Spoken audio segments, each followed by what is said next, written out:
Welcome to Cipher Sports, the game behind the game. All right. Tonight, we're not here to talk about scores, highlights, or rivalries. We're here to talk about systems. Because global sports is no longer just entertainment, y'all. It's a multi-$100 billion asset class operating across labor markets, media rights, financial settlements, insurance underwriting, and international law. And like any large system, what matters most isn't what you see on the surface. It's the architecture. Underneath that, what keeps the whole thing stable. These series is called Cipher Sports because we decode the infrastructure that allows modern sports to scale without collapsing under its own weight. This is not commentary. This is an institutional briefing. At the center of every professional league is a concept often misunderstood: fairness. That's a concept that's always misunderstood. Most people treat fairness as a moral idea. In reality, fairness in sports is structural.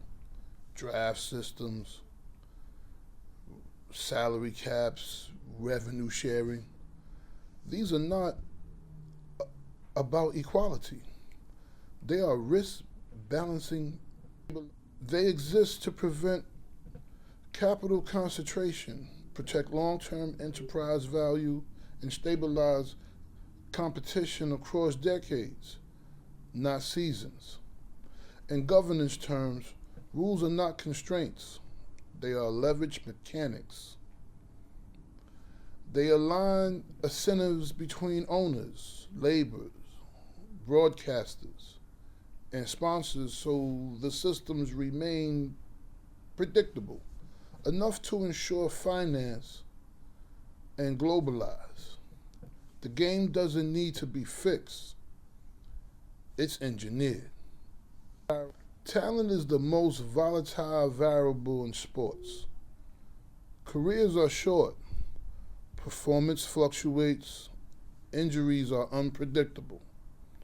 The job of the system is not to control talent, man. It's to absorb its vitality. This is why leagues invest billions in training pipelines, mechanical infrastructure, and contract structures.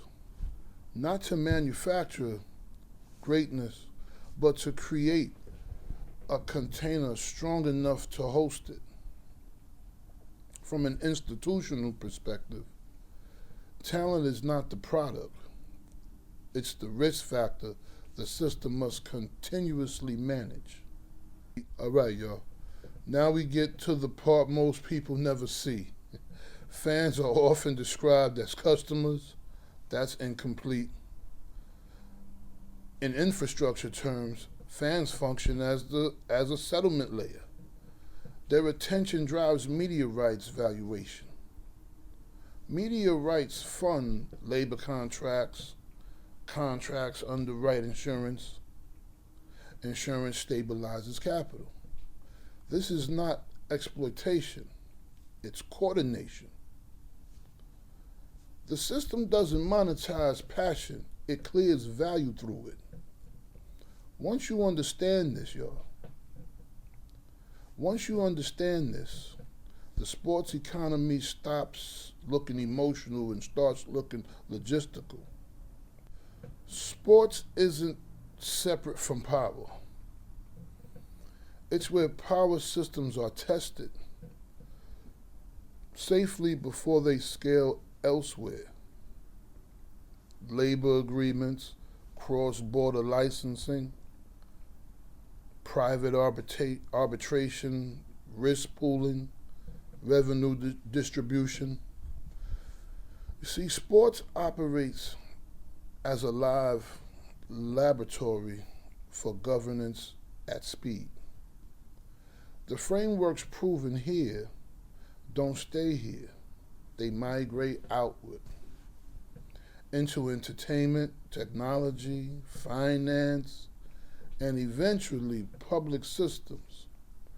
You see, understanding sports infrastructure isn't about fandom. It's about understanding how modern institutions survive complexity. In this episode, we decode governance, the rules that stabilize the system. But governance alone isn't enough. Because once actors cross borders, the system faces a new problem: identity latency. Who is acting? Under which jurisdiction? Verified by whom? And at what speed? In the next episode, I decode identity and why unified compliance is now the bottleneck of global sports. This is Cipher Sports. Stay tuned. The briefing has just begun. Peace.